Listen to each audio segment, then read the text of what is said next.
जब भगवान का अपमान आप लोग खुद कर रहे हैं तो उसके ऊपर क्यों आप लांछन लगा रहे हैं? वो तो मूर्ख है, वो पापी है। पर यहाँ कितने पुण्यशाली बैठे हुए हैं जो अपने भगवान का अपने सामने अपमान होता देख रहे हैं। मैं इन लोगों की गलती नहीं निकालता हूँ, इन्हें तो पैसे मिल रहे हैं नाचने के,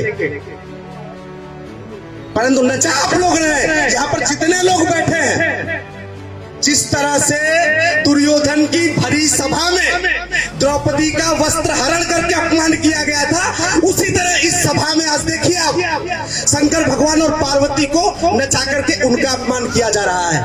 मेरा एक विषय रहता है, मैं बहुत कम कार्यक्रमों में आता हूँ, बहुत कम, सूरत रहना भी कम होता है और आता भी बहुत कम हो।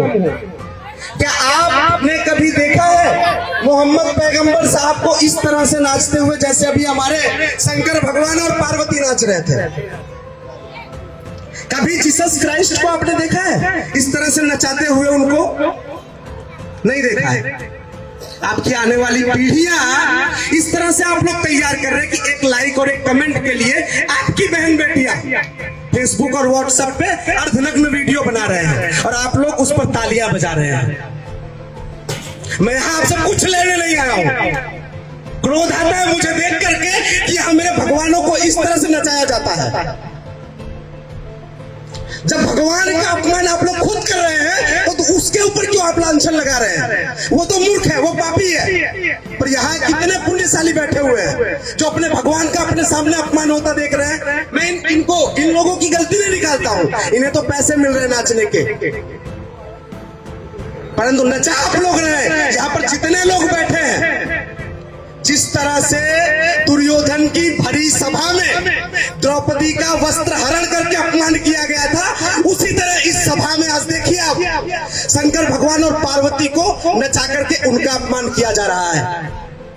यहाँ पर इतने बड़े बड़े योद्धा छत्री बैठे हुए, ब्राह्मण कुलभूषण बैठे हुए, क्यों आवाज नहीं उठती उनकी?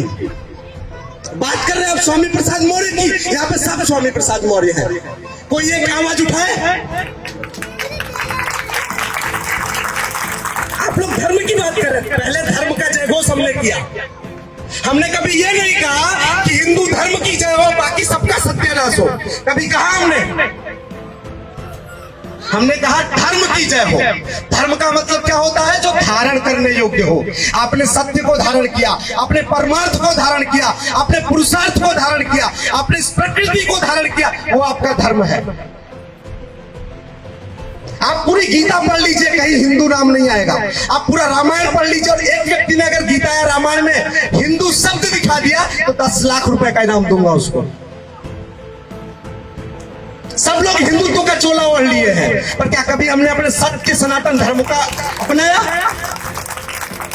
अरे हिंदू आप भारत में रह जाओगे, जब विश्व की बात आएगी तो आपका आता पता ही नहीं रहेगा।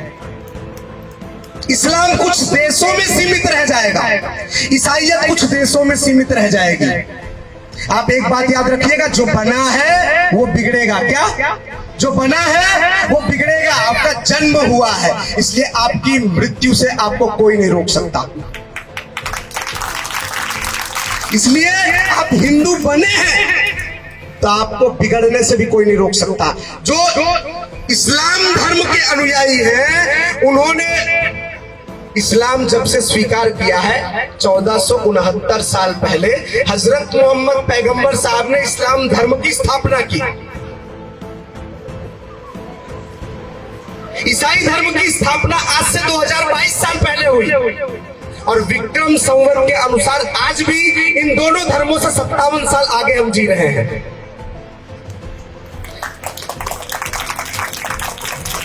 हमारे प्रत्येक धर्म ग्रंथों में हमेशा सनातन की बात आई है। सनातन का मतलब होता है जिसका निर्माण हुआ है वो बिगड़ेगा, परंतु सनातन मतलब यत्र तत्र सर्वत्र। सनातन वो है जो भारत में भी, अमेरिका में भी, लंदन में भी सब जगह सेम हो, उसे कोई परिवर्तित न कर सकता हो। जिस प्रकार से एक देश को चलाने के लिए नीति नियम विधान रूपी एक संविधान होता है, उसी प्रकार इस पृथ्वी को चलाने के लिए ईश्वर के द्वारा रचित जो विधान है उसे धर्म कहते हैं। आप रामायण को सब पढ़ते हैं, रामायण को सब मानते हैं, परंतु कभी रामायण की आपने सुनी? गीता को सब मान रहे हैं, परंतु कभी गीता की सुनी आपने? राम को सब कह रहे हैं, राम जी की जय हो, जय श्री राम। पर याद रखिएगा, राम जी के जयकारे से, मात्र जय घोष से ना आज तक राम मंदिर ले पाए हम, ना कृष्ण जन्मभूमि को मुक्त करा पाए हम।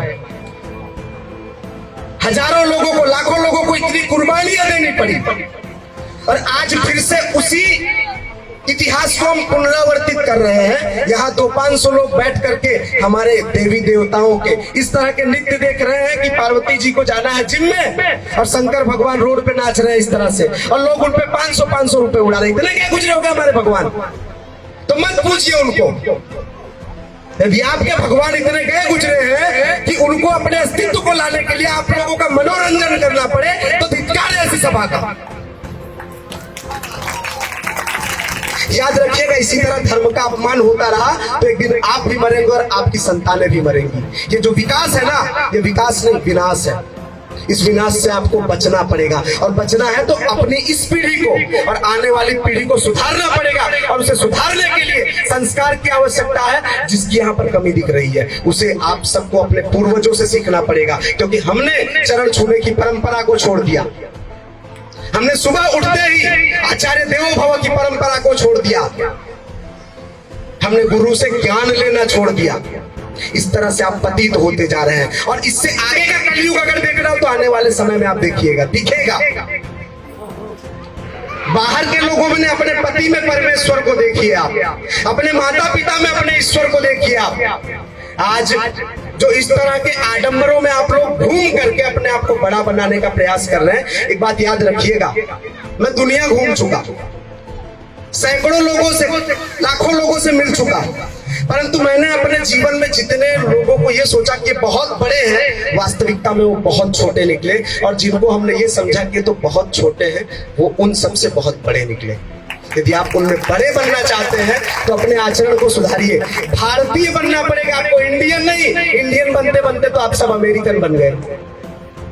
आपकी वेशभूषा क्या, बड़ा बनना है तो कोट पैंट टाई लगाओ तो मतलब बड़े साहब बन गए वो, और कुर्ता पायजामा और धोती कुर्ता पहनो तो कहते हैं अनपढ़ गवार बन गए। परंतु याद रखिएगा, इस संस्कृति को गोरे अपना रहे हैं, और गोरे यहाँ की संस्कृति में आ रहे हैं। हम उनके जैसे बन रहे हैं और वो हमारे जैसे बन रहे हैं। उनका उदय हो रहा है और हम वहां से यहाँ आ रहे हैं। यहाँ स्वामी प्रसाद को दोष देने की आवश्यकता नहीं है, वो तो नहीं पढ़ा होगा, वो अनपढ़ होगा, गलती उसकी नहीं है, शायद उसको कुछ लोगों ने सही समझाया नहीं होगा। हमारे यहाँ गुजरात में भी कहावत है, सोटी वागे चमचम विद्या आवे धम धम। जब लाठी पड़ती है ना तो अच्छों को अकल आ जाती है, उससे बड़ा चमत्कार और कहीं नहीं होता। पर दूसरे के ऊपर लांछन लगाने से पहले हमें अपने आप को सुधारने की आवश्यकता है।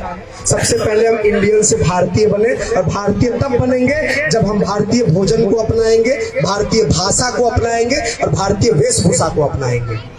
इस चीज को बदल सकते हैं आप, तो आने वाला जीवन और आने वाला भविष्य आपका है, नहीं तो फिर आप अपने कर्मों को भोगिए। जय श्री राम।